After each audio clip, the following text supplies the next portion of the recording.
Hi everyone, Namaste, welcome or welcome back to my channel Colors of Life and welcome to another video. I hope आप सब अच्छे होंगे। तो आज का वीडियो है अगेन ट्यूबरक्लोसिस Q&A। इससे पहले मैंने हेल्थ अपडेट अपलोड किया था, अगर आप लोगों ने नहीं देखा है तो आप लोग देखिए, क्योंकि आप लोग मुझसे पूछते हैं कि आप कैसी हो, क्या चल रहा है। तो मैंने health update life update video बनाया है, आप लोग ज़रूर देखना। And if you new here, hi, my name is Aarti. I make health related videos या specially videos related to tuberculosis because I am a brain, spine, and lungs TB survivor and I share videos on the basis of my experience. I am not a medical professional.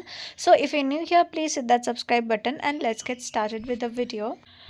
First question है, hi ma'am, मेरे को brain TB and hydrocephalus है जिसका operation हुए 14 month हो गया है।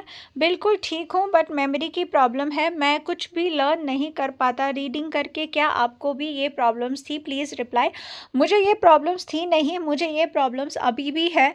मैं भी पढ़ाई नहीं कर पाती हूँ और मैं जितना भी रीड करूँ वो मुझे याद ही नहीं रहता है। तो एक टाइम पे मेरे को बहुत ज़्यादा फ्रस्ट्रेशन होता है जब मैं पढ़ाई नहीं कर पाती हूँ। मतलब मैं पढ़ती हूँ लेकिन जो मैं पढ़ती हूँ वो मुझे याद ही नहीं रहता है। तो यस, ये प्रॉब्लम मुझे भी है, मुझे भी ब्रेन टीबी हाइड्रोसेफेलस, मेरा ऑपरेशन नहीं हुआ बट फिर भी मुझे ये प्रॉब्लम है कि जो चीज़ें मैं पढ़ती हूँ वो मुझे पहले की तरह याद नहीं रहता है। नेक्स्ट क्वेश्चन है, दी क्या 16 मंथ टीवी की दवा खाने के बाद नींद का प्रॉब्लम हो सकता है क्या? मेरी अब आइसोनियाजिड और रिफाम्पिसिन दवा चल रही है पर मुझे नींद नहीं आती है, प्लीज़ बताओ। मेरी 8 मंथ और चलेगी दवा, please reply. I am very grateful to you. नींद की प्रॉब्लम टीबी के ट्रीटमेंट के टाइम में मुझे भी होता था। शायद आपको मेडिसिन का आइसोनियाजिड से भी नींद की प्रॉब्लम थोड़ा सा होता है, लेवोफ्लॉक्सिसिन से भी होता है, बट आई डोंट नो आपको क्यों हो रहा है। अगर आपको नींद की प्रॉब्लम हो रहा है तो आप कोशिश करें कि आप दिन में बिल्कुल ना सोए, दिन में नैप ना लें, क्योंकि आप दिन में अगर 1-1.5 घंटा भी नैप लेते हो ना तो रात को नींद नहीं आती है। रात को एक फ़िक्स टाइम करिए, अगर आपको नींद नहीं आती है तब भी आप जो है एक फ़िक्स टाइम पे बेड पे जाइए, फ़ोन अवॉइड करिए। अगर रात को आप अगर बुक्स पढ़ सकते हैं, न्यूज़पेपर, बुक्स, कुछ भी नॉवल अगर आप पढ़ सकते हैं तो रात को आप वो पढ़िए। बिकॉज़ हम जब फ़ोन देखते हैं ना तो उसमें हमें नींद नहीं आता है। मूवीज़ वगैरह देखते हैं, रील्स वगैरह देखते हैं तो हम बहुत एक्टिव रहते हैं। लेकिन अगर आप पढ़ाई करते हो, अगर आप स्टूडेंट हैं तो रात को आप पढ़ाई करिए, नहीं तो आप बुक्स, नॉवल या फिर आप न्यूज़पेपर वगैरह पढ़िए। तो हम रात को पढ़ते हैं ना तो हमको जल्दी नींद आता है। तो आप ये सब चीज़ें जो है आप फॉलो कर सकते हो। Okay, next question है, I am a pulmonary TB warrior. I completed my treatment successfully, but now I am suffering from joint pain. Is it normal? I am thinking it is because of TB medicine side effect or maybe peripheral neuropathy. Please reply. अगर आपको peripheral neuropathy की medicine दी है, अगर continue खाने के लिए बोला है तो आप कंटिन्यू खा सकते हैं, नहीं तो आप 2-3 महीने ऑब्जर्व करिए। और अगर आपका जॉइंट पेन ठीक नहीं होता है, अगर आपको जॉइंट पेन के साथ में numbness, tingling sensation, burning sensation है तो हो सकता है कि वो पेरिफेरल न्यूरोपैथी हो। आप न्यूरोलॉजिस्ट को दिखा सकते हैं 2-3 महीने ऑब्जर्व करके। अगर आपको सिर्फ जॉइंट में पेन है, बाकी नमनेस वगैरह कुछ भी नहीं है, तो आप एक बार ऑर्थोपेडिक को दिखाइए। बिकॉज जॉइंट पेन के बहुत सारे रीज़न हो सकते हैं, यूरिक एसिड बढ़ा हो सकता है और ये सब हो सकता है। तो अगर बहुत ज़्यादा पेन होता है तो आप एक बार डॉक्टर को दिखाइए। बिकॉज इट्स बिन 2 ईयर्स मुझे जॉइंट पेन डेली हो रहा है और मैंने इतने सारे वीडियोज़ में बताया है, मैं इतने सारे डॉक्टर्स दिखा चुकी हूँ, इतने सारे टेस्ट वगैरह करा चुकी हूँ, मेरा जॉइंट पेन का अभी भी कॉज नहीं पता चला है। क्योंकि जितने भी मेरे टेस्ट हुए जॉइंट पेन के रिलेटेड सब मेरे नॉर्मल आए हैं। तो जॉइंट पेन अगर ज़्यादा हो रहा है 1-2 महीने ऑब्जर्व करिए, अगर नहीं हो रहा है तो आप डॉक्टर दिखाइए। क्योंकि कभी कभी जो है यूरिक एसिड बढ़ने से भी, जब गाउट की प्रॉब्लम होती है तब भी जॉइंट पेन हो सकता है। नेक्स्ट क्वेश्चन है, मुझे भी टीबी है, मेडिसिन चल रही है प्राइवेट हॉस्पिटल से, हाथ में बहुत पेन और पैरों में भी बहुत दर्द है, ठीक से चल नहीं पाती हूँ, प्लीज़ हेल्प मी। वेट नहीं बढ़ रहा है, बहुत दर्द में हूँ। ओके, तो अगर आपको हाथ में पैरों में बहुत ज़्यादा दर्द हो रहा है तो आपको एक बार डॉक्टर को दिखाना चाहिए। आप जो आपके टीबी के डॉक्टर है, जो आपको टीबी का ट्रीटमेंट दे रहे हैं, आप उनसे ही बता सकते हैं। अगर वो किसी दूसरे डॉक्टर को रेफ़र करता है तो उनको दिखा सकते हैं, नहीं तो वो भी कुछ ना कुछ टेस्ट वगैरह करेंगे। क्योंकि हाथ पैरों में यूजुअली टीबी के ट्रीटमेंट के टाइम में पैरों में दर्द होता है। अगर आपको न्यूरोपैथी हो गया तो भी पैरों में दर्द होता है, कभी कभी आपका यूरिक एसिड बढ़ता है तो भी पैरों में दर्द होता है। तो आपको किस टाइप का पेन है वो देख के डॉक्टर टेस्ट वगैरह कराता है। तो अगर आपको बहुत ज़्यादा पेन है तो आपको डॉक्टर को दिखाना चाहिए। उसके बाद जो है वेट नहीं बढ़ रहा, अभी आपका टीबी ट्रीटमेंट कितना टाइम हुआ? अगर आपका टीबी ट्रीटमेंट रिसेंटली स्टार्ट हुआ है, 4-5 महीने ही हुआ है, तो इतनी जल्दी वेट नहीं बढ़ता है, एटलीस्ट 6-7 महीने के बाद ही वेट बढ़ता है। और अभी जो है वेट का इतना टेंशन मत लीजिए, क्योंकि वेट धीरे धीरे बढ़ेगा। वेट बढ़ाने में और वेट घटाने में दोनों में ही बहुत पेशेंस चाहिए होता है। आप अच्छा डाइट फॉलो करिए, अपने डाइट में जो है थोड़ा सा प्रोटीन ये सब ज़्यादा इंक्लूड करिए। मैंने ऑलरेडी एक वीडियो बनाया है weight gain during TB treatment, तो मैंने जो है क्या क्या खा के 10 किलो वेट गेन किया था वो भी मैंने बताया हुआ है, तो आप वो वीडियो देख सकते हैं। और ट्रीटमेंट के टाइम में पेन होता ही है सबको, और कुछ कुछ पेन जो है डॉक्टर्स मेडिसिन देते हैं, कुछ कुछ पेन हमें सहना ही पड़ता है। वेट गेन के लिए आप weight gain during TB treatment colours of life search करेंगे तो मेरी ये वाली वीडियो आ जाएगी। आप एक बार देख के ये डाइट में, अपने डाइट में ये वाले फूड आइटम्स जो है वो आप इंक्लूड कर सकते हैं।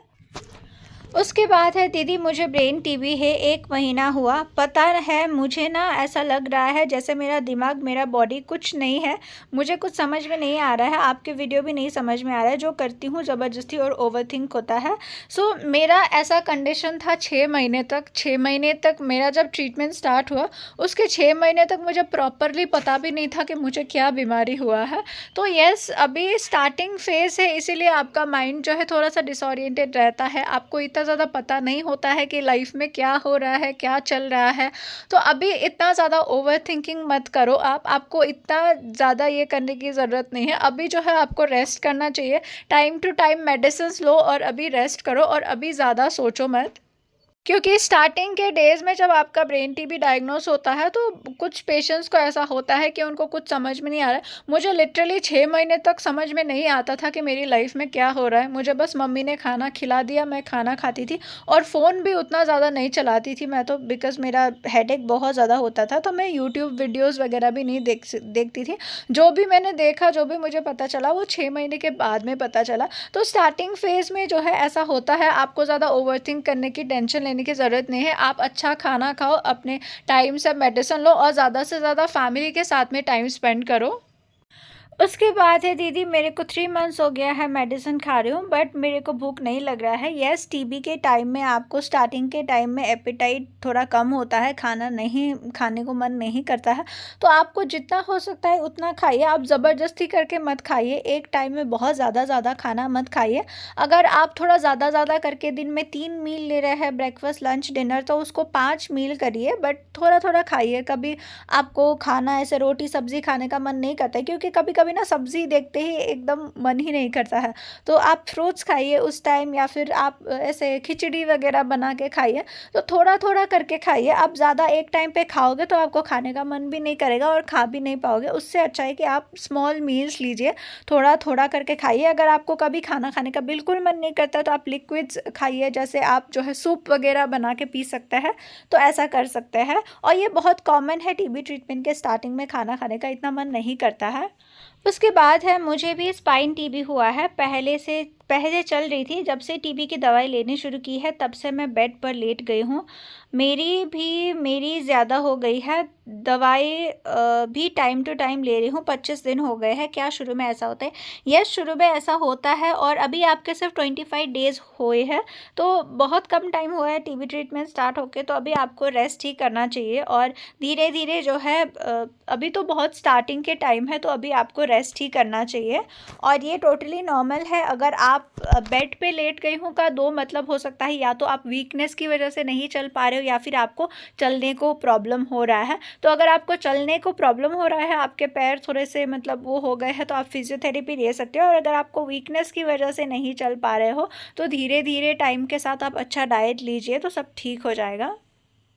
उसके बाद और आज का लास्ट क्वेश्चन है, मेरे हस्बैंड को भी ब्रेन टीबी मेनिंजाइटिस है। पिछले 2 महीने से उनकी दवा चल रही है। टीबी के दौरान उन्हें डबल विजन का प्रॉब्लम हो गया था, और विजन का प्रॉब्लम न्यूरो से दिखाए तो वो बोले आँख के डॉक्टर को मिलो, और बहुत सारे आँख के डॉक्टर को भी दिखाए, तो उन्होंने कहा कि आँख में कोई प्रॉब्लम नहीं है, ब्रेन की वजह से ऐसा हो रहा है, समय के साथ ठीक हो जाएगा। समझ नहीं आता क्या करूँ, प्लीज़ बताएं।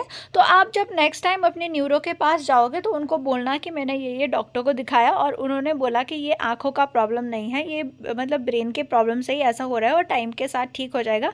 बाकी वो न्यूरो क्या बोलते हैं आप वो समझो, बिकॉज़ इसमें डॉक्टर ही कुछ कर सकते हैं, हम लोग तो ज़्यादा कुछ बोल भी नहीं सकते बिकॉज़ हमें पता ही नहीं है कि क्यों हो रहा है। तो आप जो है अपने डॉक्टर से बात करिए, और अगर डॉक्टर ने बोला है कि टाइम के साथ ठीक हो जाएगा, तो हो सकता है कि वो टाइम के साथ ठीक हो। सो फ्रेंड्स, आज के लिए इतने ही क्वेश्चंस थे। I hope you guys find it helpful, and अगर आप लोगों को मेरे वीडियो अच्छे लगते हैं, हेल्पफुल लगते हैं, तो मेरे चैनल को सब्सक्राइब करिए। Thank you so much for watching. Bye bye.